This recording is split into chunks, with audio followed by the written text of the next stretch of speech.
Bom dia, pessoal. Hoje é dia 6 de agosto de 2026. Estamos na nossa segunda aula do curso de Direito Financeiro e Tributário 2. Essa segunda aula é uma aula ainda um pouco mais ligada à teoria geral do Estado, a questões históricas, porque meu objetivo nesse momento, nessa semana, é contextualizar a disciplina, para que eles possam, a partir de semana que vem, já pegar a Constituição e analisar um direito tributário um pouco mais positivado, mais dogmático, mas para que a gente possa entender os artigos é interessante conhecer o contexto, tá? Na aula passada eu fiz uma série de comentários mais burocráticos aí da disciplina, como é que serão as avaliações, a história de que eu cobro chamada, cobro presença, bibliografia, metodologia. Falamos que os trabalhos valerão 3 pontos, e aí uma coisa que eu não falei na aula passada, mas é bom já falar de uma vez. Hoje, até o final da aula, a Bia e a Dani vão colocar o cronograma da disciplina no Classroom. E esse cronograma, ele já tem todas as datas de todas as nossas aulas, a data das provas, segunda chamada, VS. A gente conseguiu deixar bem longe, tanto da primeira fase quanto da segunda fase da OAB, para vocês não terem dificuldade de fazer a prova. Vai terminar quem conseguir fazer as duas provas, e normalmente quem faz as duas provas e participa da aula é aprovado assim já na segunda prova, não precisa ficar para VS. Então, se tudo der certo, vocês um pouquinho antes de dezembro já vão estar de férias, tudo bem? Então, se não tiver nenhum percalço, porque às vezes acontece de, sei lá, ter uma greve, acabou a luz, acabou a água, teve ataque de mosquito, já vi de tudo aqui na UF, né? Então, tudo é motivo de não ter aula, né? Mas como já passou a Copa do Mundo, a gente está num contexto aparentemente normal, tudo bem, haverá eleições, mas não há nenhuma hecatombe prevista. A gente deve terminar até o finalzinho de novembro, tá? Quem ficar em VS talvez fique ali na primeira semana de dezembro. Vai haver a semana acadêmica. Na semana acadêmica, normalmente a UF pede para que a gente não dê aula, para que os alunos possam participar das atividades da semana acadêmica. Então, eu não vou, já fui contra isso, já vim da aula, mas não é legal para a faculdade, não é legal para os alunos, não é legal para a semana acadêmica, porque às vezes o aluno pode estar participando de algum projeto de formação. Então, não haverá aula de tributário na semana acadêmica. Tudo bem? Vai ser tranquilo, porque um dia vai ser dia 15, dia feriado mesmo do dia do professor, que é quinta-feira, então a gente só vai ter perdido uma aula, dia 13. Tudo bem? E tirando esse feriado, tirando esse dia que não vai ter aula, acho que só tem um feriado previsto, que cairá ou na terça ou na quinta. Eu não lembro qual é. Você sabe, Bia, de cabeça? Sabe qual vai ser o feriado? Que vai ter um dia aí que não vai ter aula, uma terça ou uma quinta. Mas como a gente vai ter muitas terças e quintas, vai dar para terminar até o iniciozinho de dezembro, tá? Finalzinho de novembro. Bom, revisão, pessoal. Na aula passada, então, depois desses informes mais burocráticos, a gente começou falando do desafio do direito tributário em relação ao chamado tripé jurídico. E eu disse para vocês que em relação à legislação, que é um dos pés desse tripé, aí o cara da camisa do Vasco, aí, pô, todo feliz hoje. Um dos pés deste tripé é a legislação, e o direito tributário tem aqueles 2 desafios que eu narrei para vocês na última aula. Vou falar bem rápido, tá? Que não é para dar aula de novo, é só a revisão. O primeiro é o fato de que há muitas alterações no direito constitucional tributário.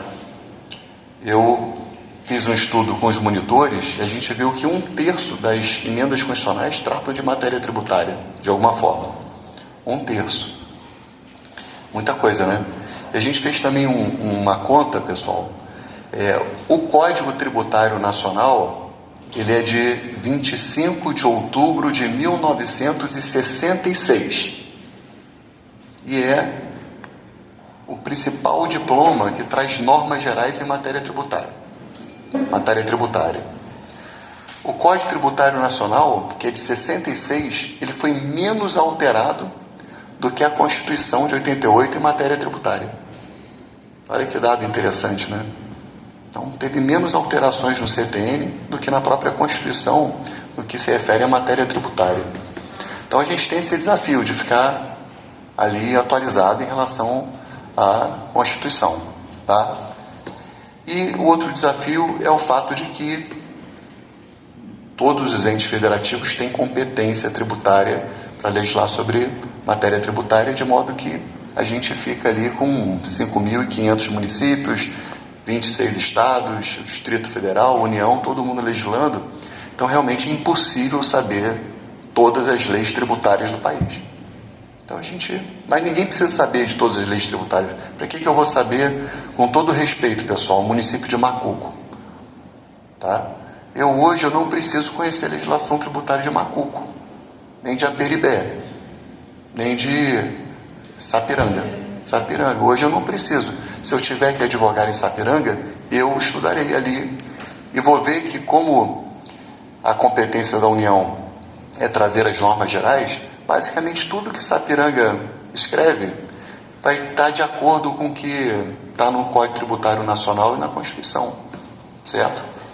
É que nem, pessoal, o direito constitucional com o nosso princípio da simetria, tá? De certa forma, é muito parecido.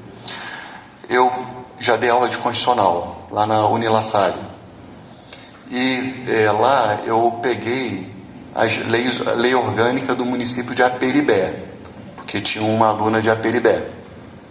E a lei orgânica do município de Aperibé é muito interessante, porque ela é muito parecida com a Constituição da República, a lei orgânica, né?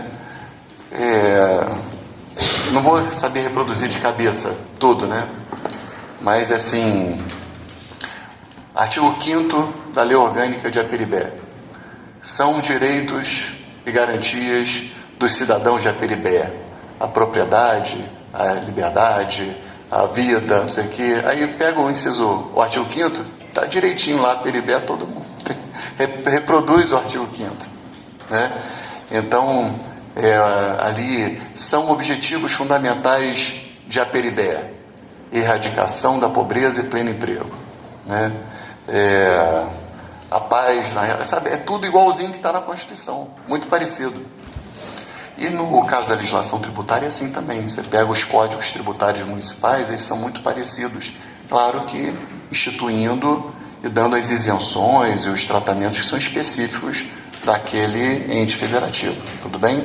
Então não é tão difícil assim quanto parece, tá? Desde que a gente conheça bem a norma geral. Bom, e qual é o desafio relacionado à jurisprudência, segundo pé do tripé? Bom, era que havia uma forte contraposição de jurisprudências do STJ, do STF e dos diversos tribunais aí pelo país.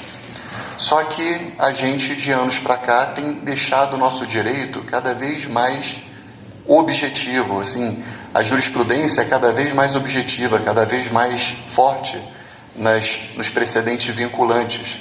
Então, essa dificuldade está passando. Há 20 anos atrás não era assim.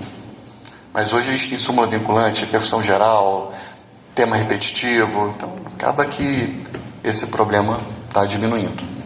E a outra dificuldade na doutrina, o outro pé do tripé, era a questão da Escola de São Paulo, da PUC de São Paulo, do Paulo de Baixo Carvalho, e a Escola do Rio de Janeiro, pós-positivista, Ricardo Lobo Torres, né, que eram muito divergentes, mas que também, pessoal, com a morte do Paulo de Baixo Carvalho e com a morte do Ricardo Lobo Torres, existe essa divergência não tem ficado tão gritante ultimamente, tá? E outra coisa, o Supremo, ele, de anos para cá, recebeu muitos juristas da UERJ, muitos.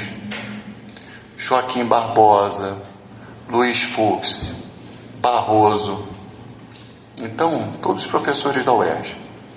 Acaba que com isso, essa visão da UERJ, ela entrou forte no Supremo.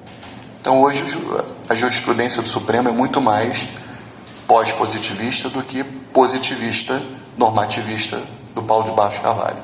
Embora utilize algumas ferramentas, como regra matriz de incidência tributária, que é uma coisa do Paulo de Barros Carvalho, que a gente vê ainda no Supremo, mas hoje ele está mais pós-positivista, tá? Bom, só para vocês terem uma ideia de como é que era antigamente, pessoal, eu dava aula no IBET, Instituto Brasileiro de Estudos Tributários, que era ligado ao pessoal da PUC de São Paulo. Uma vez eu fui num congresso no IBET, lá em São Paulo, e foi chamado para dar uma palestra o professor Ricardo Lobo Torres. E ele foi dar uma palestra sobre o princípio da tipicidade aberta, que é um tema totalmente pós-positivista. A gente vai ver daqui a pouco. Tá? O pessoal da PUC de São Paulo é positivo. É legalidade fechada, tipicidade fechada. A gente vai entender daqui a pouco o que é isso. Nossa, pessoal, eu fiquei assim, constrangido. Porque ele estava dando uma palestra com muito brilhantismo, com muita tranquilidade, com muita segurança. E aquele silêncio, e aquele olhar de constrangimento de todos ali, os professores da mesa, como se ele estivesse falando a maior heresia do mundo, sabe? A coisa mais grave, porque antigamente era assim. E hoje já está bem mais tranquilo. Tudo bem? Bom, aí na aula passada também a gente falou sobre o que é tributo. E aí eu já vou até acrescentar, Renan. Falei que tributo é algo que se paga, que você é obrigado a pagar, né, de forma compulsória, para que o Estado possa ter recursos para existir e para promover as suas atribuições de garantir direitos fundamentais, de prestar serviços públicos. Então, isso seria uma definição bastante rasa do que é tributo. Tudo bem? E aí, pessoal, já no contexto da revisão, eu quero aprofundar um pouquinho mais essa ideia, tá? Só dar alguns elementos a mais, já antecipando que teremos uma aula só para tratar disso, depois do direito constitucional tributário, mas só para que vocês já tenham informações adicionais. Tudo bem? Eu vou fazer isso também, tá, pessoal? No meio da revisão, eu sempre vou tentar acrescentar ali uma coisinha ou outra, por isso que é importante também chegar cedo. Então, olha só. O tributo no Brasil, ele é uma prestação, tá? Uma prestação pecuniária. Desculpe, Renan, para escutar coisas que você já sabe. Prestação, porque o que é uma prestação, gente? Prestação é o núcleo de uma relação obrigacional. Vocês estudaram direitos das obrigações aqui na faculdade? Lembra que quando você tem uma obrigação jurídica, essa obrigação pode ser de fazer, pode ser de dar, lembra? Então, e a prestação é o núcleo dessa obrigação. E quando você tem uma obrigação, essa obrigação sempre vai ter um credor, certo? Vai ter um devedor. O credor, ele vai ter uma relação de crédito com a prestação. O credor vai ter um crédito em relação à prestação. A relação dele com a prestação é uma relação de crédito. E o devedor tem uma relação de débito. Tudo bem? Então, quando a gente fala em prestação, a gente tem que ter 5 palavras que vêm na nossa cabeça. Tá? Só essa palavra dizer que tributo é uma prestação, automaticamente tem que acender uma luz. 5 palavras. Primeiro, se eu estou falando que é uma prestação, eu sei que existe uma obrigação jurídica. Tá? Por quê? Porque a prestação é o núcleo da obrigação jurídica. Qualquer obrigação tem no núcleo uma prestação. Então eu sei que eu estou diante de uma relação obrigacional. Tudo bem? Ao mesmo tempo, gente, se eu falo em prestação, não existe uma prestação se não tiver um credor e não tiver um devedor. Certo? Alguém Se tem uma obrigação jurídica, tem um núcleo, uma prestação, tem que ter um credor para aquela prestação e tem que ter um devedor. Alguém que deve cumprir com aquela prestação e alguém que deve receber aquela prestação.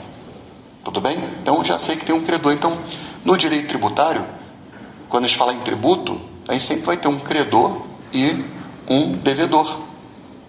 Credor, normalmente, vai ser a fazenda pública. Devedor vai ser o contribuinte. Hoje eu vou chamar de contribuinte. Depois a gente vai ver que pode ser contribuinte ou responsável tributário. Tá? Alguém aqui tem um pouquinho, trabalha com direito tributário? Em escritório? Trabalha? Na ditativa. Então você vai estar sentindo que as palavras estão, né? Então, mas é isso, pessoal. Então, credor e devedor. E também surge um crédito e um débito. Então a gente vai lá na frente escutar falar em crédito tributário, débito tributário, certo? Então, só a palavra prestação. Tributo é uma prestação. Opa, tem uma obrigação. Tem um credor, tem um devedor, tem um crédito, tem um débito. Tem a prestação. Tá? Só que é uma prestação pecuniária. Lembra da palavra pecúnia? O que significa pecúnia, pessoal? Pecúnia, moeda, dinheiro. Se é uma prestação de dar moeda, é obrigação de dar, não é obrigação de fazer nesse momento, né? Então, o tributo é uma obrigação de dar moeda, dar dinheiro, certo? Ou algo que expresse valor monetário. Tem coisas que expressam o valor monetário. Por exemplo, um precatório, um título da dívida pública. Tem coisas que têm valor monetário, tudo bem? Mas não vamos confundir por enquanto, não.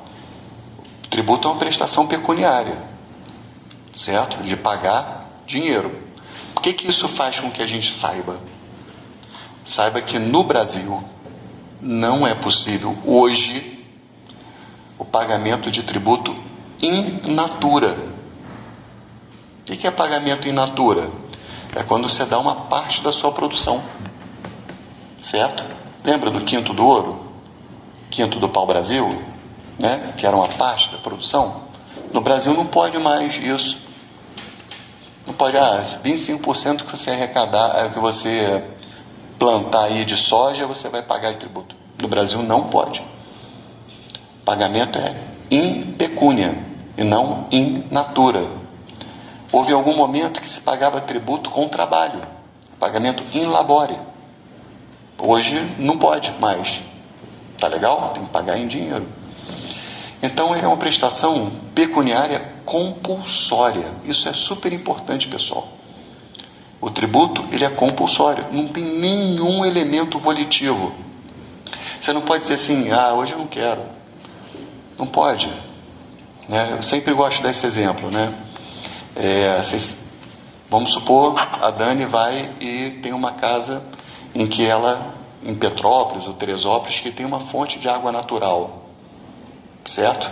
Água mineral, e ela, que é toda ligada à parte de ecologia, ela construiu uma fossa orgânica, certo?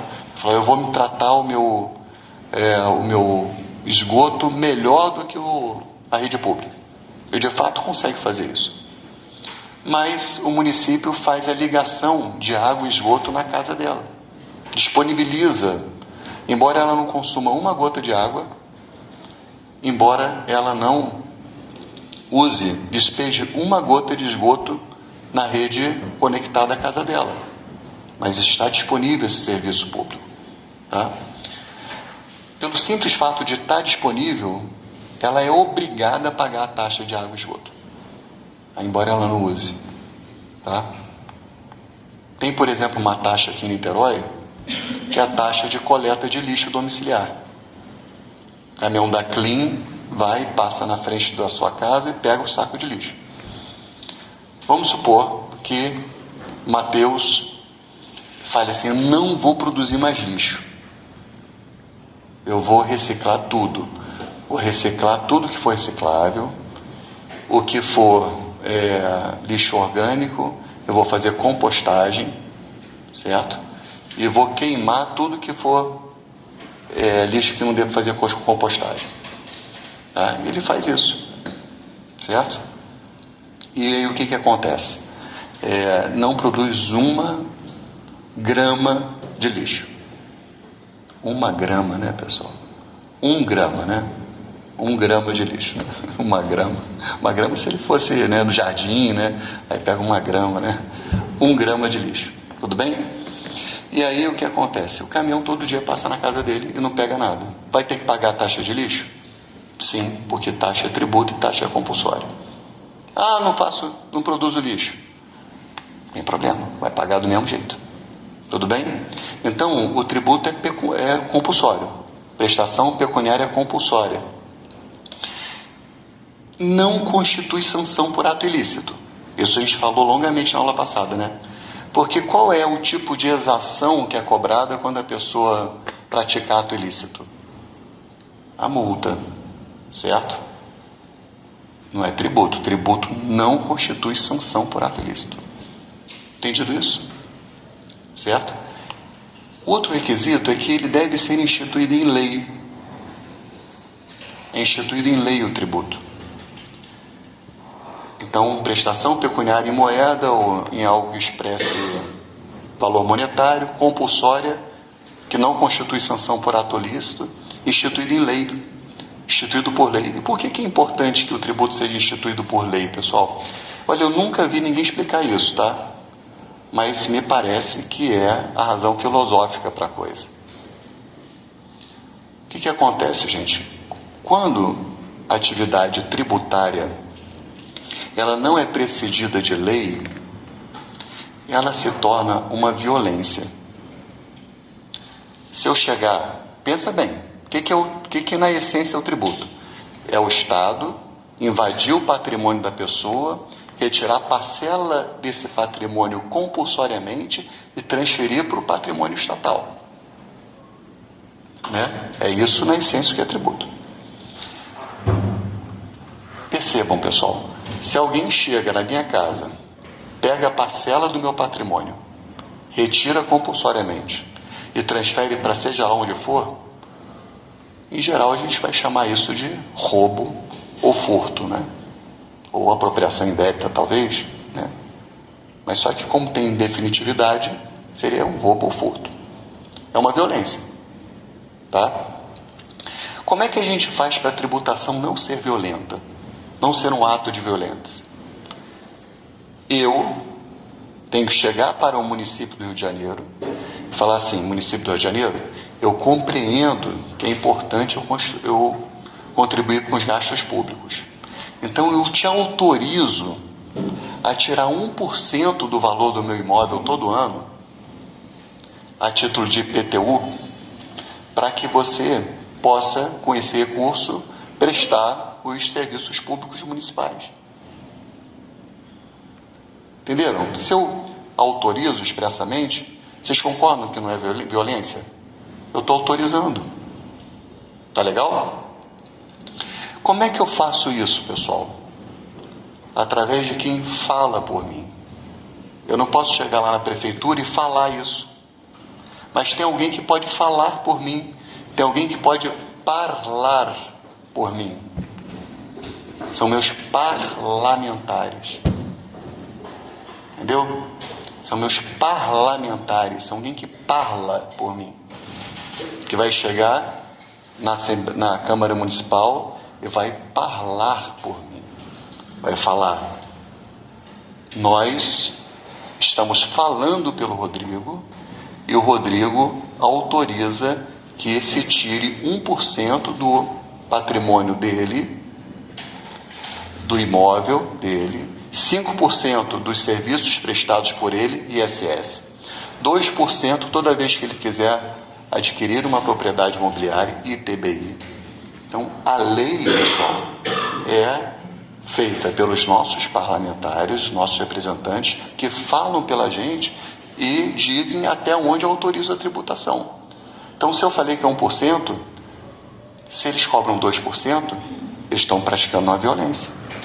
Aí já está mais do que a lei permitiu. Eu posso ir no judiciário e dizer: não pago. Isso é violência. Entendeu? Então, por isso que tem que ser instituído em lei. Porque é a forma de quem está sofrendo a tributação falar que ele está de acordo com aquilo. Tudo bem? Então, tributo, prestação pecuniária, compulsória, não constitui sanção por ato ilícito, instituída em lei. E olha só, a coisa tão próxima de ser violência que a gente sabe muito bem em direito administrativo existem os atos discricionários e os atos vinculados, né? Vocês sabem bem a diferença de uns para outros, né? Vocês acham que o ato, atividade tributária, ela é vinculada ou discricionária? Qual é a lógica disso que eu falei? Pode haver juízo de conveniência e oportunidade, né? Eu não sei, eu acho que a Vitória eu vou cobrar menos, porque ela tem cara de ser muito legal, né? O Matheus eu acho que eu vou cobrar mais. Pode ter juízo de conveniência e oportunidade? Então, a atividade tributária é vinculada ou discricionária? O que vocês acham? Vinculada. Mas só que o CTN, ele ficou constrangido de dizer que é vinculada. Ele falou, então tem que ter alguma coisa que é mais que vinculada. Então, o CTN vai dizer que a atividade tributária é plenamente vinculada. Ele acrescenta esse adjetivo. De modo que se o fiscal cobrar R$1 a mais, ele pode estar cometendo um crime chamado excesso de exação. E se ele cobrar R$1 a menos, pode estar cometendo outro crime chamado prevaricação. Tudo bem? Alguém está com o CTN na mão aí? Alguém tem o CTN? Tem, Matheus, aí no teu computador? Artigo 3º. Você lê em voz alta para o pessoal, por favor, Matheus? Artigo 3º do CTN. Tem? Yasmin, lê para a gente, então. Preste atenção, lê devagarinho, Yasmin. O pessoal vê cada um desses 6 requisitos presentes no dispositivo. Vai. Tributa toda prestação pecuniária compulsória em moeda ou cujo valor nela se possa excluir, que não constitua sanção de ato ilícito, instituída em lei e cobrada mediante atividade administrativa plenamente vinculada. Está entendido o que é tributo, pessoal? Só que no Brasil, e a gente vai estudar isso mais para frente, só porque eu tenho que antecipar algumas coisas para vocês, tá? Para dar a base. No Brasil, a gente entende que há 5 espécies de tributos. Tributo é um gênero, certo? E no Brasil, hoje em dia, prepondera a corrente que existem 5 espécies de tributo, tá? O imposto, é o mais famoso de todos, taxa, contribuição de melhoria, contribuições especiais e empréstimos compulsórios.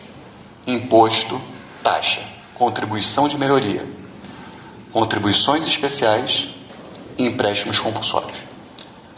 Cada espécie tributária tem suas características próprias. Vamos ver isso mais para frente. Então, mais importante agora é vocês saberem que tributo é um gênero que contém 5 espécies, certo? E a gente vai depois conhecer essas espécies com mais calma. Só que todas as espécies têm os 6 requisitos que eu já falei: prestação pecuniária, compulsória, etc. Tudo bem? Bom, uma coisa que eu não falei na aula passada, mas que é só conhecimento assim, que eu acho que é interessante. Qual foi a primeira vez na história que você tem notícia da cobrança de tributos? Esse é um dado de curiosidade geral, né? Então, gente, tem acharam uma placa chamada de Código de Urucagina. Código de Urucagina. É uma placa que é datada de 2150, se eu não me engano, deixa eu confirmar aqui. 2350 a.C. 2350 a.C. Sabe o que é 23 séculos antes de Cristo? A gente está com 21 séculos depois de Cristo, né? Pensa tudo para trás, e mais 2 séculos. Então, esse é o texto mais antigo que a gente tem conhecimento. E ele trata essa placa, ela é super interessante. Eu não sei, eu acho que ela está, não sei se está do Museu de Londres, né? Essa placa, ela traz o código de Urucagina. Que Urucagina, a gente vai estudando mais assim a vida, né? Pega alguns textos sobre o rei Urucagina. Era um rei de uma cidade chamada Lagash, fica no Iraque atualmente, tá? Na região da Mesopotâmia, ali, entre os rios Tigre e Eufrates, ali, aquela região ali do Iraque. E ele teria sido, segundo alguns artigos, né, o primeiro reformador social que se tem conhecimento na história, né? Até porque é difícil encontrar textos anteriores ao Urucagina. Então, ele teria nessa placa, que está escrita escrita cuneiforme, né? Ele teria isentado viúvas de tributos, certo? Tem aqui um trecho de um artigo lá da USP, que diz assim, esse é um artigo da Unesp, certo? História do Direito. Por ser o primeiro reformador social da história, retirou impostos que recaíam sobre viúvas e órfãos, custeou despesas funerais, inclusive as oferendas dedicadas aos mortos, e decretou que nenhum pobre seria mais obrigado a vender os próprios bens para os ricos. O Código de Urucagina de Lagash buscava a liberdade e igualdade, limitava o poder dos sacerdotes e grandes proprietários de terra, dispunha sobre usura, roubos, mortes, dentre outros. Tá? Eu, como não leio escrita cuneiforme, não tenho como assegurar aqui, né? Mas é o que os especialistas dizem, tá? Depois, pessoal, a gente tem muitas informações do Egito, mais ou menos de 2000 anos antes de Cristo. E eu orientei um TCC de uma ex-monitora que falava sobre imunidade religiosa, e desde aquela época a gente encontra hieroglifos e documentos que registram a imunidade dos sacerdotes do pagamento in natura da produção agrícola para o faraó. Então já tem notícias de tributos também ali. Depois, realmente tem muitos, a partir do século VII a.C., né, aí já em grego, né, e aí depois Roma tem notícias de 2 impostos, um sobre importação, o portorium, depois um sobre consumo, que era o macellum. Então, aí já tem muito aí, por exemplo, nos evangelhos, você pega, tem pelo menos 2 trechos, 2 conjuntos de versículos que falam claramente de tributação. Era um tributo que era pago ao Templo de Jerusalém, né? E aí a notícia é de que Pedro teria pago a didracma, né, por Jesus e por ele ali, que era o tributo cobrado de dracma, 2 dracmas, né? E o famosíssimo episódio em que quiseram prender Jesus, condená-lo à morte, né? E ele é cercado tanto por fariseus quanto por soldados romanos, e os fariseus perguntam a ele se é lícito ou não pagar tributo a César. Muita gente conhece essa história, né? E ele se diz que não é lícito, ele seria imediatamente preso e provavelmente condenado à morte, porque seria visto como um traidor, enfim, estaria contra o Império Romano, os soldados estavam cercando. Se ele dissesse que é lícito pagar tributo a César, ele estaria criando um mal-estar tremendo com todos os judeus que o seguiam, que achavam absurdo aquela tributação de um invasor, né? Porque, lembra, pessoal, tributo instituído em lei é agora, né?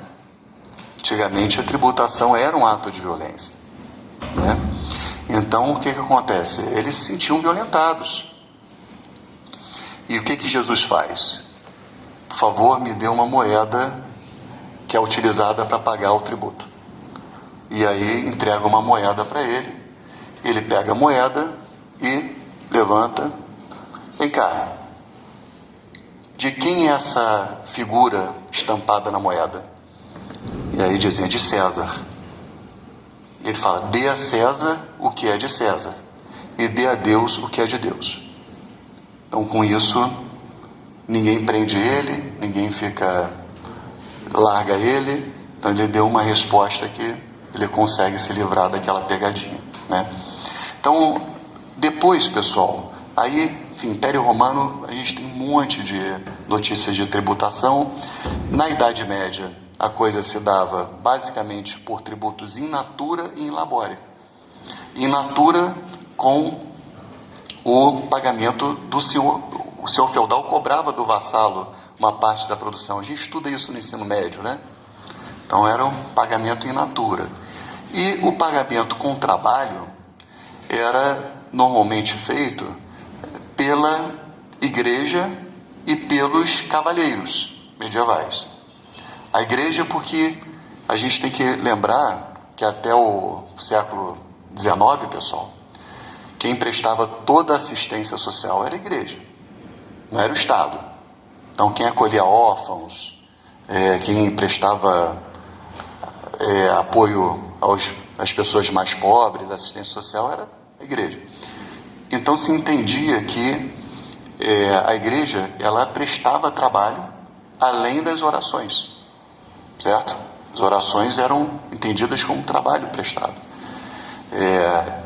E os cavalheiros, através do serviço militar, eles iam lá, protegiam aqueles reinos com a própria vida.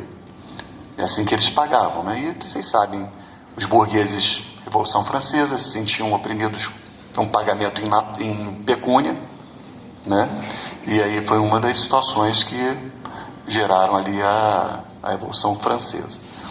Bom, no Brasil, a gente tinha, né, logo no início, entre 1500 e 1032, pagamento in natura, que era o quinto do pau-brasil. Depois, o pagamento in natura continua por muito tempo, com o quinto do ouro, entre outras coisas que se extraíam aqui do solo brasileiro. E depois, com a família real vindo, em 1808, aí se começa a instituição de algumas taxas, outros tipos de tributos. Tá? Houve um aperfeiçoamento da cobrança tributária. Agora, pessoal, eu queria falar também mais uma coisinha relacionada à teoria geral do Estado.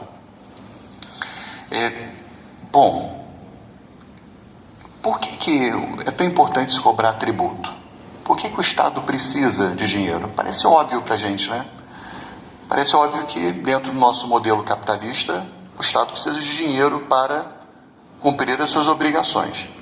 Só que o pessoal da teoria geral do Estado dá uma certa sistematizada nisso, de forma a nos ajudar a explicar isso de uma forma muito clara e vocês entenderem e depois também difundirem essa informação, caso seja necessário, tá? Como é que a teoria geral do Estado organiza a coisa? Aí eu vou citar um autor chamado Darcy Azambuja, tá? Acho que é gaúcho, inclusive, já falecido, e é um clássico de teoria geral do Estado. Foi outra disciplina que eu dei lá na Unilassalle, tá? Então, o que o Darcy Azambuja nos ensina? Ele ensina o seguinte: bom, a gente está dizendo, são recursos necessários para a manutenção do Estado. Lembra o que é Estado? Lembra, vocês estudaram isso lá no comecinho da faculdade, né? O Estado, ele tem o quê? Quais são os elementos que constituem o Estado? Povo, território e o chamado poder político. Lembra disso, gente? Lembra? Povo, território e poder político, certo? Então, qual é a definição? Bom, disso tudo é fácil entender o que é povo, né? Povo é um conjunto de pessoas que estão sujeitas ali a um determinado ordenamento jurídico. Território.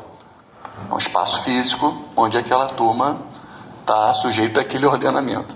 E o que é o poder político, gente? Eu acho super importante a gente recapitular isso no final da faculdade, tá? São coisas que vão se perdendo e dão assim um brilho na disciplina de direito tributário quando a gente recapitula essas coisas. O que é o poder político? Bom, Darcy Zambuja vai explicar para a gente. Poder político é aquele poder que sobressai, que ele prevalece sobre os demais poderes sociais. A gente tem um montão de poder social. Por exemplo, poder dos sindicatos, os poderes familiares, né? O poder da família, o poder da igreja, o poder das associações. A gente tem vários poderes sociais. Mas tem um poder, que é o poder político, que ele tem a capacidade de sobrepor a todos os demais poderes. Por exemplo, em relação ao poder familiar. O poder político, ele pode se sobrepor ao poder familiar? Me parece que sim. Por exemplo, ninguém pode casar com a sua sogra. Ninguém pode casar com a sua ex-sogra. O direito civil, ele vai dizer com quem que você pode casar e com quem que você não pode casar. Certo? O poder político sobressai em relação ao poder religioso? Sim. Hoje em dia, todas as igrejas devem estar devidamente registradas no cartório do registro de pessoa jurídica. E não pode pregar o que quer. Tem coisas que não são compatíveis com a nossa Constituição. Certo? Um sujeito, por exemplo, eu quero me livrar do poder político. Vamos supor, eu vou lá, eu vou provar que eu não me submeto ao poder político. O que eu vou fazer? Eu vou largar tudo, vou largar o direito, vou largar a procuradoria e vou viver numa gruta lá no Piauí, como ermitão. Vou me dedicar à meditação. Vou chegar lá naquela gruta, dia seguinte, chega lá o IFAM. Olha só, a gente descobriu que tem pintura rupestre nessa gruta aqui. Pode sair daqui e ir para outra gruta. Não tem jeito, pessoal. Então, o poder político, universidades, tempo de liberdade. Peraí, mas tem um currículo, tem uma ementa para cumprir. Quem é que determinou essa ementa? O Ministério da Educação. Entendeu? Quero aprovar todos os alunos aí sem presença. Pô, mas tem um ato lá, o ato é vinculado. Então, entenderam como o poder político ele sobressai? Então, é o que caracteriza o Estado. Então, povo, território, poder político. Tem gente que vai falar que soberania seria um outro elemento. Tá? Tem gente que vai falar que não. Guiana Francesa é Estado ou não é Estado? Tem soberania ou não tem soberania? Né? Não é um território outre-mer da França? Então, não quero entrar nessa discussão, tudo bem? Então, se vocês tiverem que dar uma definição de Estado, Estado é um povo radicado num território submetido a um poder político. Qual a finalidade do Estado, pessoal? Lembra disso? Qual a finalidade do Estado? Em tese, doutrinariamente, qual a finalidade do Estado? Aprendemos isso lá no começo da faculdade. A finalidade do Estado é o bem comum. Bem comum. Certo? E o que é o bem comum? Para nós brasileiros, é muito fácil de a gente saber o que é o bem comum. Sabe o que é o bem comum? É a garantia da ordem e do progresso. O método mnemônico, né? Ordem e progresso, pessoal. Está na nossa bandeira. Certo? Ordem e progresso são palavras, é a dupla que faz com que se obtenha o bem comum. O que é a ordem? A gente pode chamar de segurança também. A ordem se divide em dois aspectos: ordem interna e ordem externa. Ordem interna e ordem externa. Tá? Direito tributário vai chegar lá, tá, pessoal? Não é assim um ex-professor de Teoria Geral do Estado que está querendo matar a saudade, não. Tudo bem? Ordem interna e ordem externa. O que é a ordem interna? Como é que o Estado garante a ordem interna? Duas formas: Poder Judiciário e Polícia. Ordem interna, tá com frio? Um pouquinho? O que a gente faz? Vocês estão com calor aí? Não? Estão bem? Você quer que eu diminua um pouquinho ou você quer vir mais para frente para vir para a zona equatorial aqui? Ordem interna, Poder Judiciário e Polícia. Tá legal? Entendido, pessoal? E ordem externa, duas coisas também. Como é que se garante a ordem externa? Forças Armadas e representações diplomáticas. Ok? Então, a ordem se divide em ordem interna e ordem externa. Ordem interna, Poder Judiciário, Polícia. Ordem externa, representações diplomáticas e Forças Armadas. Ok? E o progresso? E o progresso? Que a gente pode chamar também de desenvolvimento. Tá? O progresso, pessoal, vai depender do tipo. O que é o progresso? O progresso é justamente o Estado fomentar o desenvolvimento econômico, social, cultural, educacional daquele povo. O Estado tem o bem comum, envolve também uma iniciativa do Estado de fomentar o desenvolvimento econômico, social, cultural, educacional, de saúde, né, daquele povo. Só que aí, gente, tem uma coisa interessante. O Darcy Zambuja, ele vai dizer assim: existem 3 tipos de Estado. Claro que a gente vai encontrar outras definições de outros autores, mas é que ele é um clássico, então dá para a gente citar tranquilamente, tá? Os clássicos a gente fica tranquilo de citar. Ele diz assim, e tem sentido o que ele vai falar: existe o Estado liberal, existe o Estado social e existe o Estado socialista. Tá? É como o Darcy Zambuja explica. Estado liberal, Estado social, Estado socialista. Todos os 3 tipos de Estado demandam recursos para a garantia da ordem de forma bastante equivalente. Então, tanto o Estado liberal, quanto o Estado social, quanto o Estado socialista, eles têm despesa com a ordem interna e a ordem externa. Com a polícia, com o poder judiciário, com forças armadas e com representações diplomáticas. Mais ou menos equivalente. Se espera que cada um desses estados tenha realmente um nível de gastos que tem que ser ali proporcional à sua grandeza e tudo, mas todos eles vão gastar com ordem. Então, pelo menos para a garantia da ordem, é necessário o tributo. Agora, em relação ao progresso, desenvolvimento, o Estado liberal, ele vai partir do pressuposto que ele tem que fazer o mínimo enquanto Estado para esse desenvolvimento.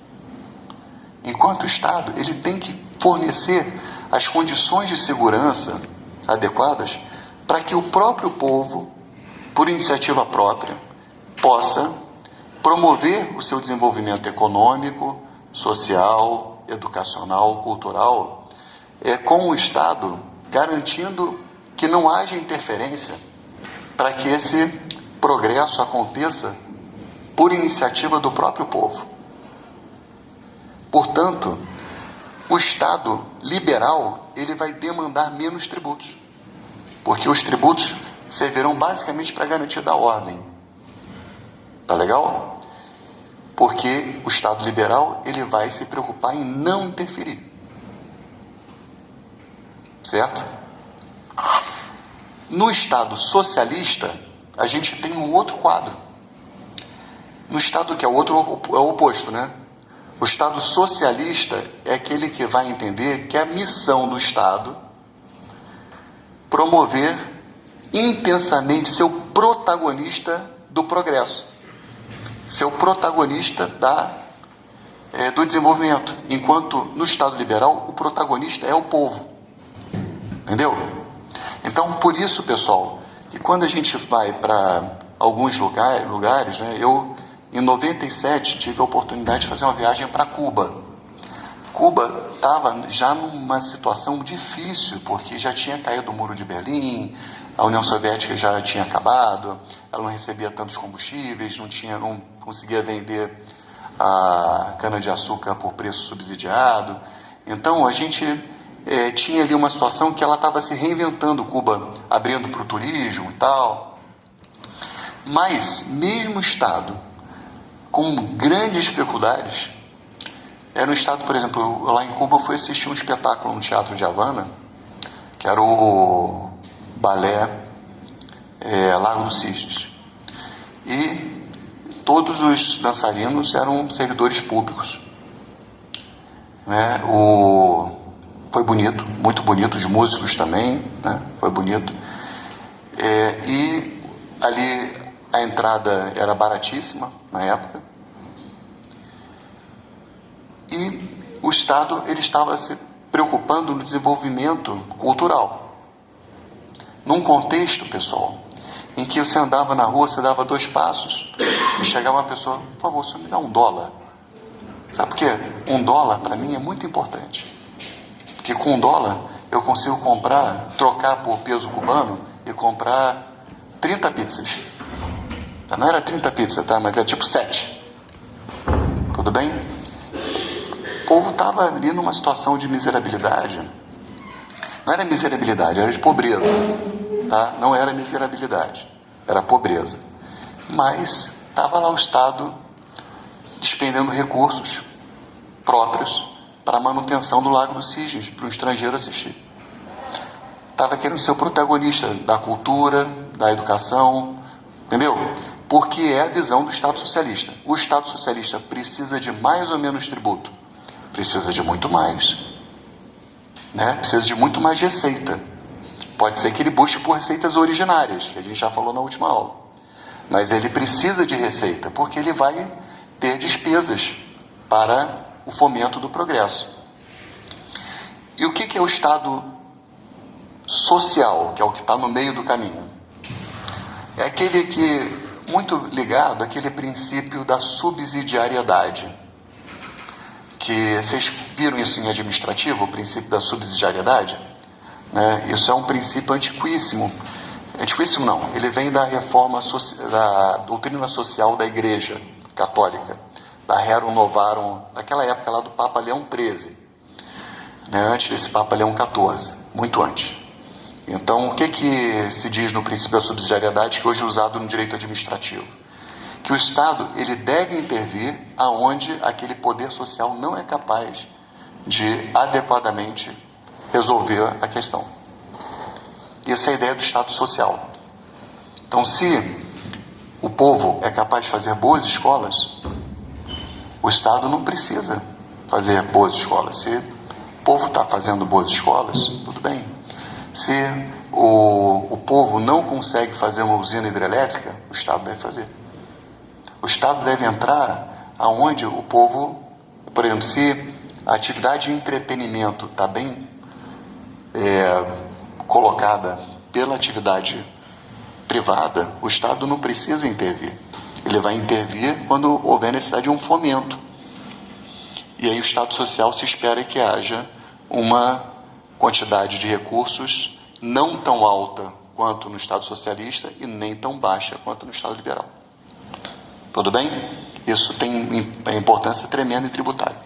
Por que isso também, esse ensinamento é muito importante para a gente?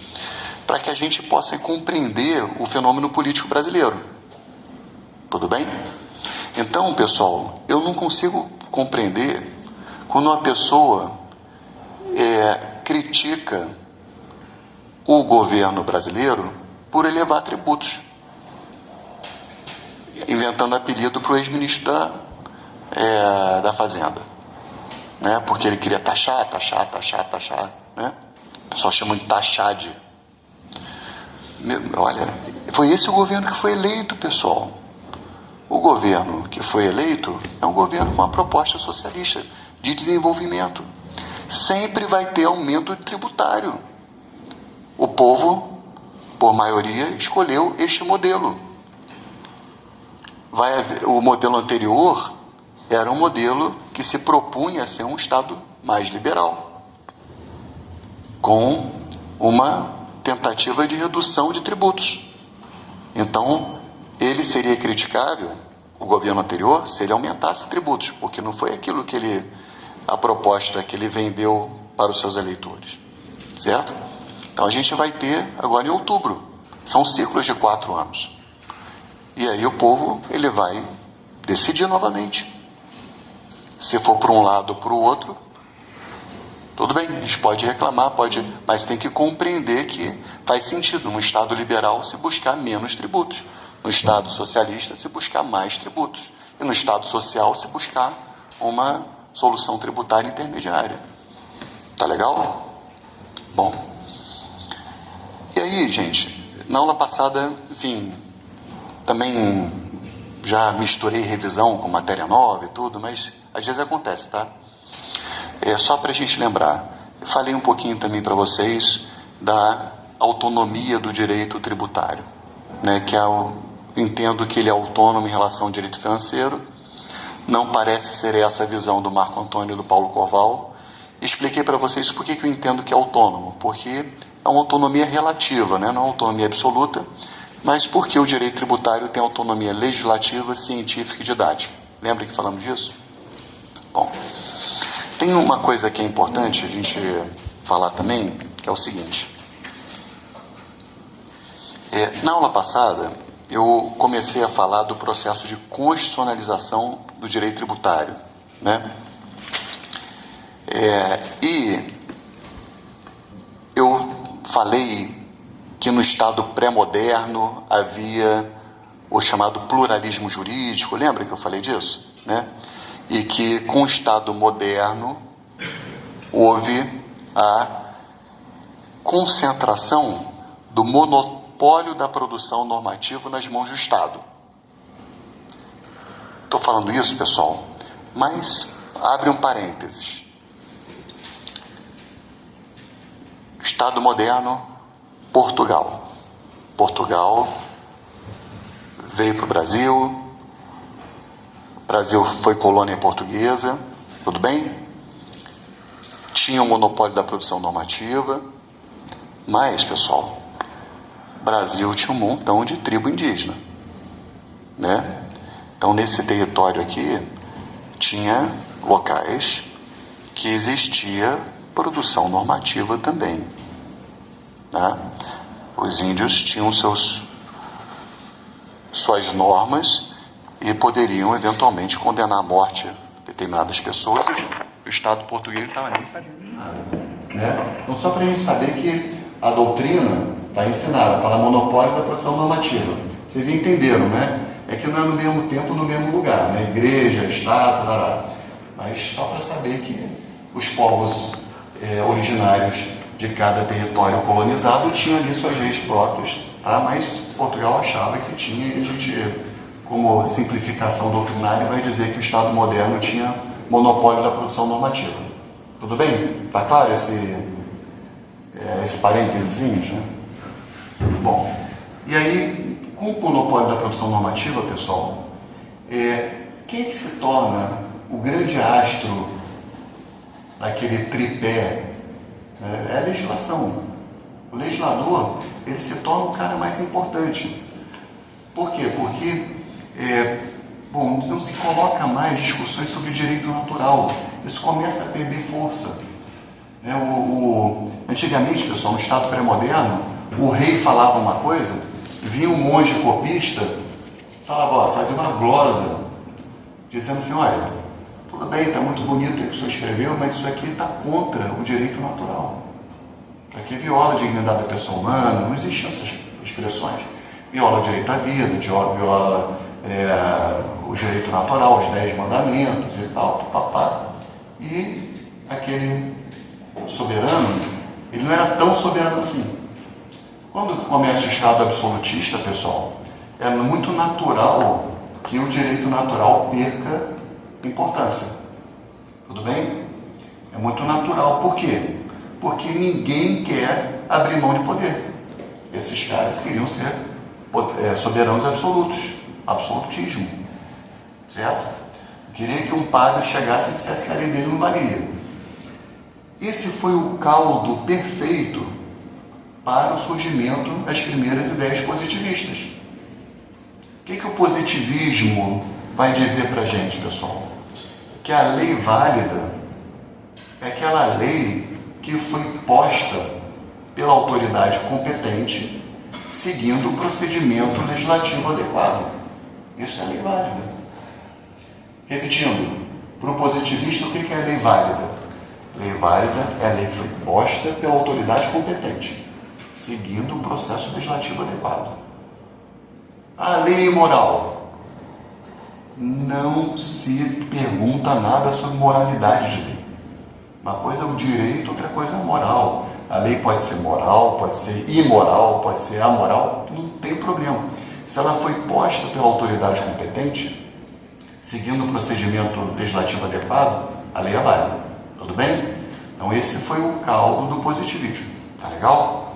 Bom, a gente está falando de Estado moderno, século XVI, papapá. Só que acontece uma coisa, pessoal, extraordinária no século XVIII, final do século XVIII, que são as revoluções burguesas. Tudo bem? Só para a gente saber que no finalzinho do século XVIII, 1787, 89, né? A Revolução, a Independência Americana, né? Isso aí. Agora, não, 89, francesa, 87 americana. Então, Constituição americana dá uma limitada nesse poder. Tudo bem? O que é? Se institui o Estado de Direito a partir daquele momento, constitucionalismo moderno. Depois, essas constituições elas vão se replicando, tudo bem? Vão se replicando. A primeira foi em 1787, que é a americana. Depois 1791, que foi a francesa. A do Brasil foi um pouquinho depois de 1824, acho que é a quarta, a nossa imperial lá de 1824. Então a gente tem ali uma sucessão de constituições que buscam a limitação do poder. Aguenta, segura essa informação, tá? A gente vai voltar nela. Bom, mas isso não impede que a gente tenha um florescimento do positivismo, certo? O positivismo veio, mesmo com as revoluções liberais e tal, burguesas, E o que acontece, pessoal? Segunda Guerra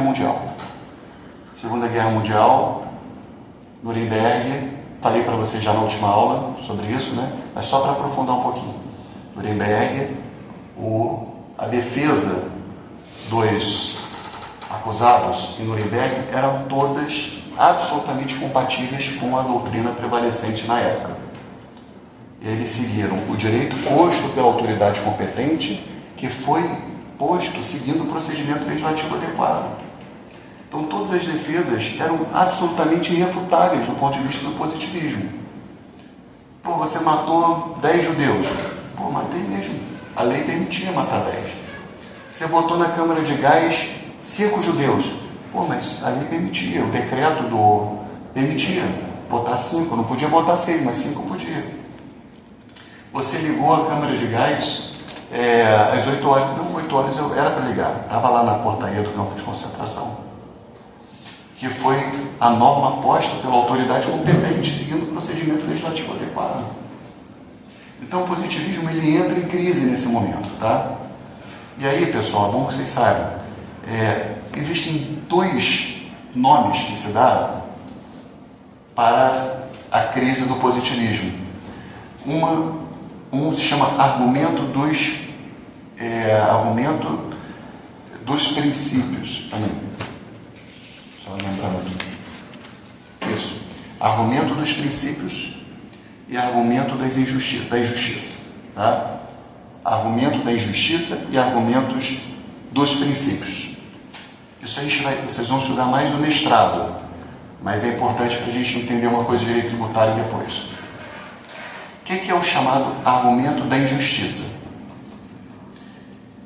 Tinha um grande pensador positivista da época chamado Radbruch. E ele era um cara assim, nível Kelsen, defensor do positivismo, e ele vai, eu não sei se foi na Liga das Nações ou já na ONU, dizer: eu estava errado. O positivismo é uma doutrina jurídica que não pode ser utilizada em situações de extrema injustiça. E surge o chamado argumento da injustiça. Diz, não, o positivismo não é uma ciência jurídica que dê respostas adequadas diante de situações de extrema injustiça, como aconteceu na Segunda Guerra Mundial. Estou falando dos judeus aqui, pessoal, mas todo mundo sabe, né? Judeu, testemunho de Jeová, negros, pessoas com deficiência, muitos outros grupos, né? Tá legal que a gente está acostumado a colocar os judeus realmente por uma perseguição horrível e muito específica contra eles, mas muitos outros grupos foram perseguidos. Bom, então Radbruch vem e se propaga o argumento da injustiça. O positivismo não é capaz de dar solução jurídica diante de uma extrema injustiça. E acontece um outro fenômeno também, logo depois da Segunda Guerra Mundial, depois dessa barbárie toda, que é o seguinte: a maior parte dos países mudaram suas constituições e fizeram uma congregação da tradição constitucional europeia continental, que tinham constituições repletas de catálogos de direitos fundamentais, Constituição francesa, espanhola, etc., muitos direitos fundamentais, com a tradição constitucional americana, estadunidense, que é uma tradição constitucional que tem um controle de constitucionalidade, que é uma Constituição sintética, mas com controle de constitucionalidade. Então, as constituições europeias e as constituições mundiais, Brasil, 1946, é uma Constituição com um catálogo de direitos fundamentais extenso e com controle de constitucionalidade. Então, as leis, elas se submetem ao controle de constitucionalidade. Antigamente, pessoal, não era assim. As constituições europeias eram muito lindas, mas quase todas programáticas. Agora você tem um tribunal constitucional que faz essa lei incompatível com a Constituição. Certo? É o que o pessoal chama de neoconstitucionalismo. Esse processo em que as constituições do pós-guerra se tornam muito mais fortes. A gente passa a ter um Estado de Direito forte, não um Estado de Direito fraco, como tínhamos antes. Tá? A gente passa para um Estado constitucional de direito, não chamado Estado legislativo de direito. Certo? A gente tem um Estado forte. Quem passa a ser o grande protagonista a partir dessa época? O Judiciário. Ok? Então, bom, esse é o contexto constitucional que a gente está. Em termos, trazendo um pouquinho mais para o direito financeiro e para o tributário. Vamos fazer uma linha do tempo rapidinho. Antes das revoluções burguesas, tá? Antes da Constituição Americana de 1787, da Francesa de 1791, aconteceu uma coisa interessante, pessoal. O dinheiro público era o dinheiro do governante. Não havia separação entre o patrimônio público e o patrimônio do soberano. Então, quem era, por um rei da França? O rei da França tinha um tesouro francês. Né? O tesouro francês era o patrimônio público na época. Não era público, era do rei da França. A isso a gente dá o nome de Estado patrimonial. O que é o Estado patrimonial? O Estado patrimonial tem duas características. Primeira, o patrimônio público se confunde com o patrimônio do governante. Tá? O tesouro português era o patrimônio do rei de Portugal. Tá legal? O tesouro espanhol era o patrimônio do rei da Espanha. E outra característica importante do Estado patrimonial. A maior parte das entradas, a maior parte das receitas públicas derivavam de receitas originárias, ou seja, derivavam da exploração do patrimônio estatal. Lembra das companhias, da Companhia das Índias Orientais? Né? O monarca, o soberano, ele tinha propriedades que ele alugava, ele arrendava. Então, lembra que a receita originária é aquela que se origina da exploração do patrimônio estatal? Então, naquela época, a maior parte das receitas eram originárias, não eram de tributos. E era muito comum a obtenção de receitas também de guerra. A pessoa ia à colonização, fazia guerra, retirava indenizações de guerra, certo? Isso é o Estado patrimonial, se caracteriza por duas características. Patrimônio estatal se confunde com patrimônio governante e o patrimônio público era composto basicamente de receitas originárias e decorrentes de guerras. Com o advento das constituições liberais, burguesas, né, houve uma mudança enorme em relação a isso. Primeiro, houve a separação do patrimônio público do patrimônio do governante. Então, os presidentes dos Estados Unidos não eram mais os donos do todo o patrimônio público, né? Os sucessores ali da Revolução Francesa, né, não eram mais, havia uma separação do patrimônio. Isso aqui é do governante. Vocês acham que lá na Inglaterra como é que é? O rei Charles, ele é dono de todo o patrimônio público inglês? Claro que não. Tem o patrimônio dele, tem o patrimônio público. Tudo bem? Bom, segunda mudança. Se percebeu que a forma mais estável de obtenção de recursos era com tributo. Então, a forma de arrecadação deixou de ser preponderantemente receitas originárias e passou a ser de receitas derivadas relacionadas a tributos. Tudo bem? Vamos pensar no seguinte. Sapiranga foi atingida pelas chuvas e não? Não. Vamos pensar no Rio Grande do Sul há 2 anos atrás, certo? Vamos pensar que aquilo tudo fosse propriedade do rei, certo? Bom, num desastre natural, pessoal, perdeu a produção, acabou. Como é que vai? Acabou a soja, acabou o trigo. Olha, como é que vai fazer? Não tem como dar onde tirar. Acabou, acabou. Certo? Aquela riqueza toda foi destruída. Agora, Porto Alegre, ou Sapiranga, ou Giruá, ou Santo Ângelo, Santa Maria, ou Ijuí. Bom, quem tem que pagar o IPTU tem que pagar todo ano. Faça chuva, faça sol, faça vento, faça tempestade.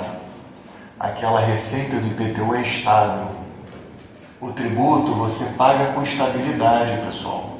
Professor, em Porto Alegre foi bem atingido algumas partes e aí teve um desconto do IPTU. Isso é comum de acontecer, mas não é obrigatório que aconteça. Precisa ter uma lei prevendo esse desconto. Então, o que acontece? Foi ótimo que tivesse essa lei. Mas o que acontece, pessoal? A receita tributária ela é estável. A receita originária ela é instável. A Petrobras hoje deve estar dando muita receita originária para o governo, em tese. O petróleo está alto por conta da crise, né? Então vai distribuir lucros, vai dar bastante dinheiro. Tudo bem? Mas pode ser que não. Pode ser que em algum momento, poxa, todo mundo usou carro elétrico daqui para frente. Ninguém precisa de mais combustível para nada. Cai esse negócio, a receita originária deixa de ter aquela importância com o petróleo. A receita com tributos, ela é estável. Então, o que acontece? Depois das revoluções burguesas, né, se institui o Estado de Direito. Vamos fazer um método mnemônico aqui? Vamos resumir com 3 palavras Estado de Direito?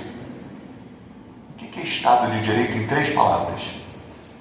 Limitação do poder. Ponto. O que é Estado de Direito? Limitação do poder. Tá legal? Então, Estado de Direito, limitação do poder, abre poder executivo, judiciário e legislativo, independentes e harmônicos entre si.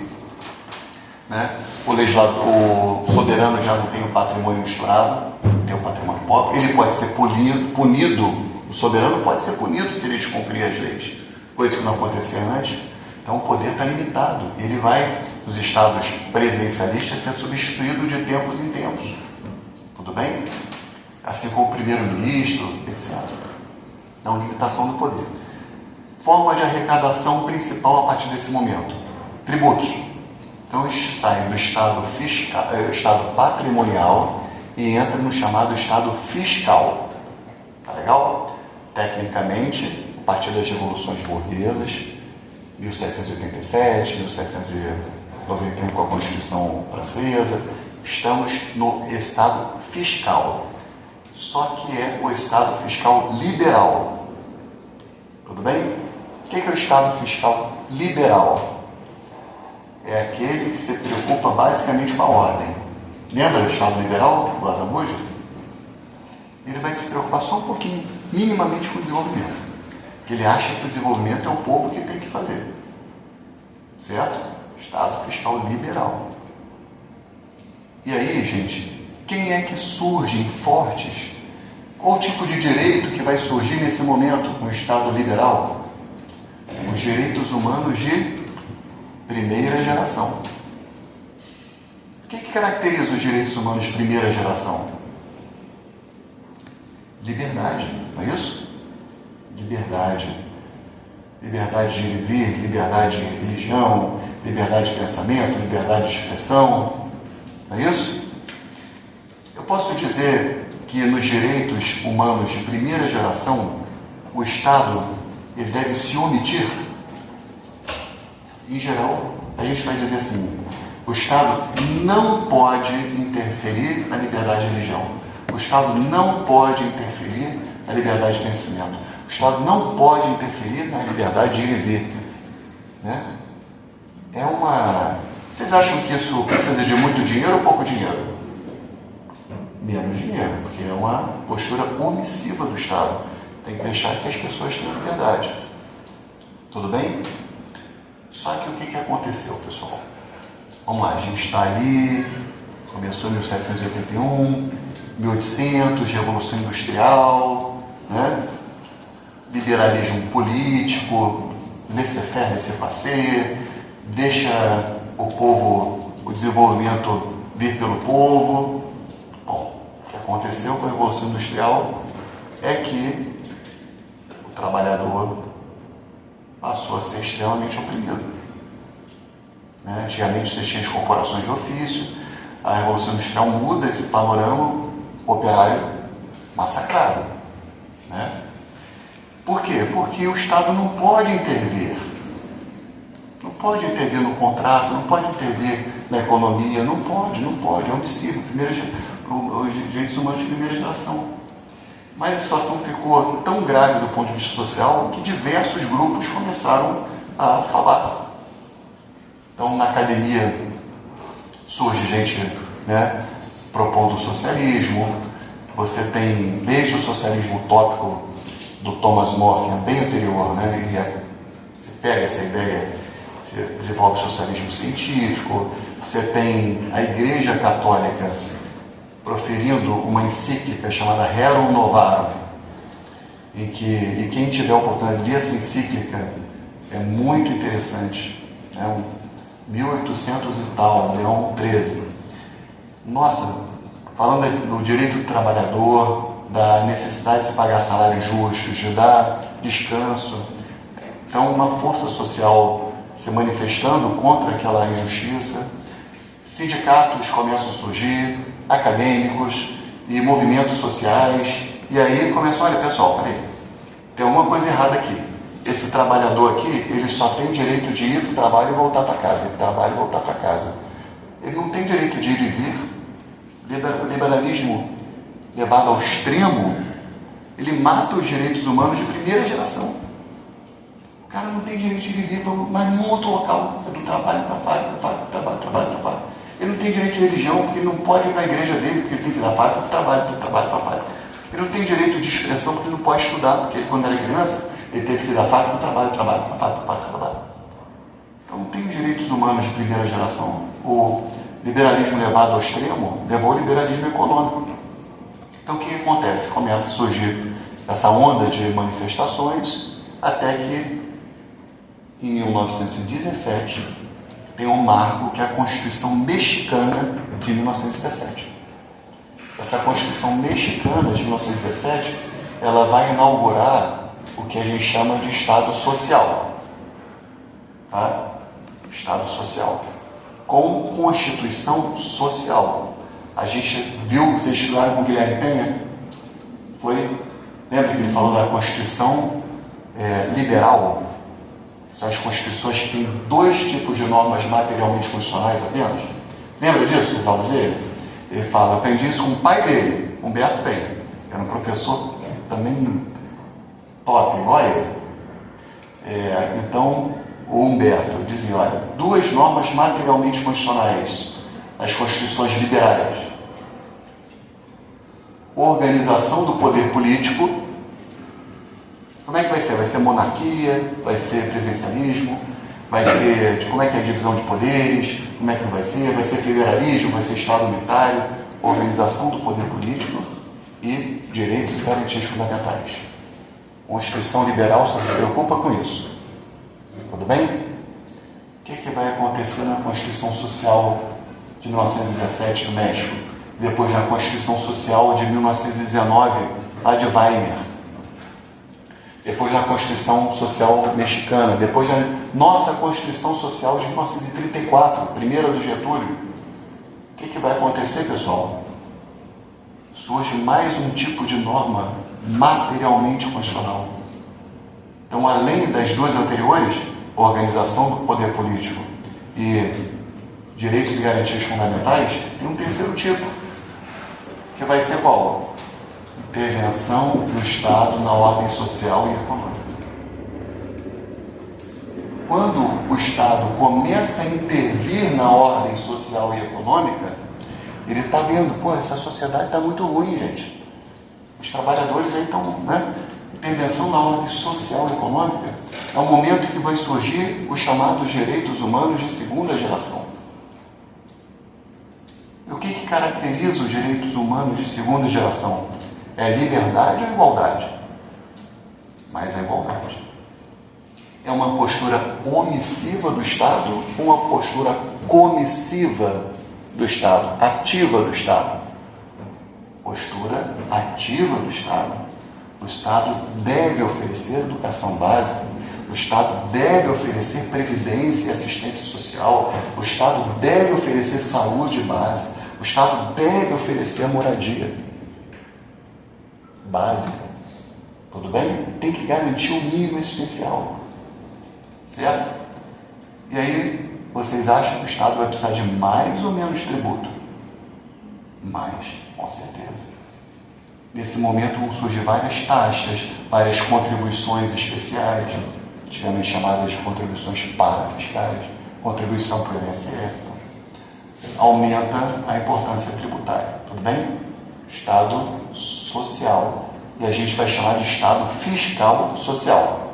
Antes de Estado fiscal liberal, a partir dessa época de 1917, Estado fiscal social. Tudo bem? Bom, aí foi passando o tempo, Segunda Guerra Mundial, recuperação da Europa, recuperação da Segunda Guerra Mundial, Japão, 1970. O que aconteceu de extraordinariamente importante na década de 70 do século XX? As chamadas crises do petróleo. Foram 2 crises do petróleo gravíssimas na década de 70 do século passado. Então, aqueles estados fiscais sociais que investiam muito nos direitos sociais eles tinham déficits públicos recorrentes, mas isso não preocupava muito, porque a ideia era um grande fomento ao desenvolvimento social, aos direitos humanos de segunda geração, papapá. Chega nesse momento, existe esse problema do petróleo, problema mundial na economia.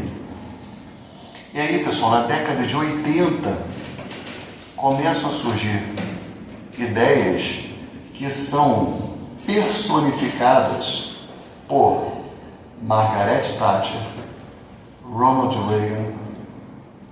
São pessoas que vão dizer assim, peraí, nós temos que ter responsabilidade fiscal, equilíbrio orçamentário, transparência orçamentária.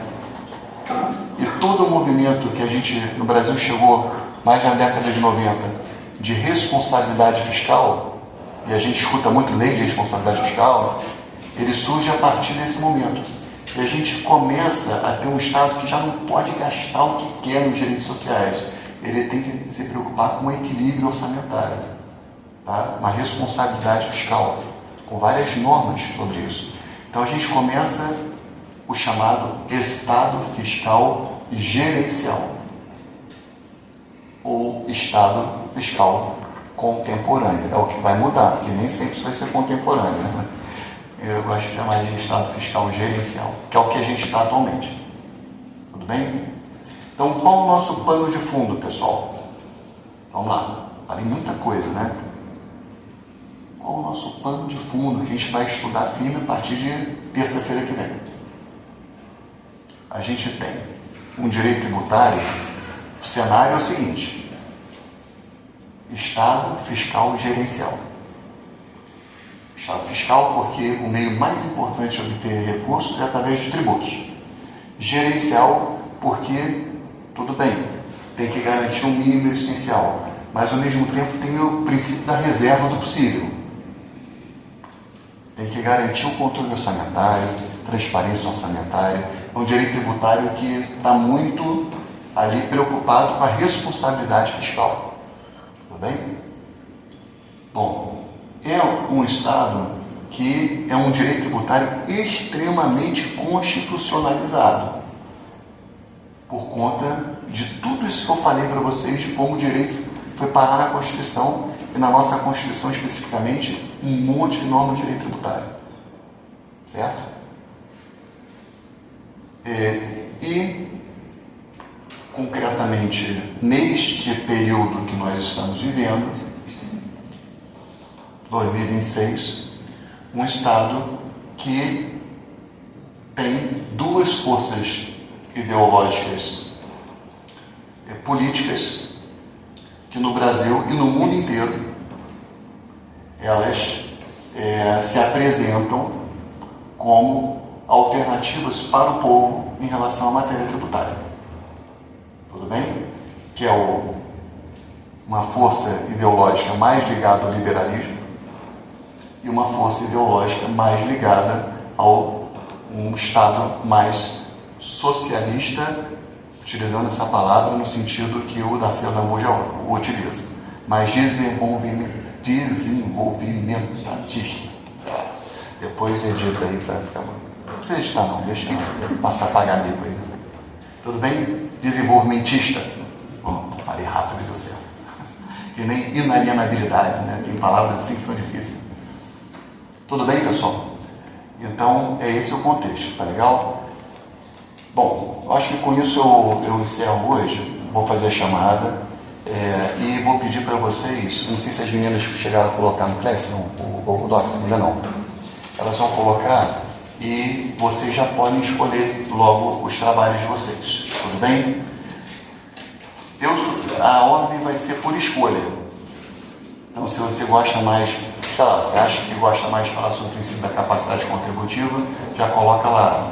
Princípio da legalidade, já coloca lá, tudo bem? Escolham logo. Tem uma situação, pessoal, que é a seguinte, já aconteceu, tá? Tem alunos que não botaram o nome em outros semestres. Não colocaram o nome e não tinha mais como apresentar no final, porque já tinha escolhido os tempos. Já tinha passado as datas disponíveis. E aí, perdeu os 3 pontos. Faz muita falta, pessoal. Eu sair ali 3 pontos a menos dos 20 possíveis, né? É mais ou menos o que eu sinto quando o Flamengo perde de time pequeno, né? Sair de 3 pontos, tá querendo alcançar o Palmeiras, mas tá difícil, né? Tá muito difícil. Tá bom? Bom, alguma dúvida? Aula que vem, todo mundo traz se possível, trazer o CPN, ou traz ali a legislação, que a gente vai começar a pegar bem o código, tá?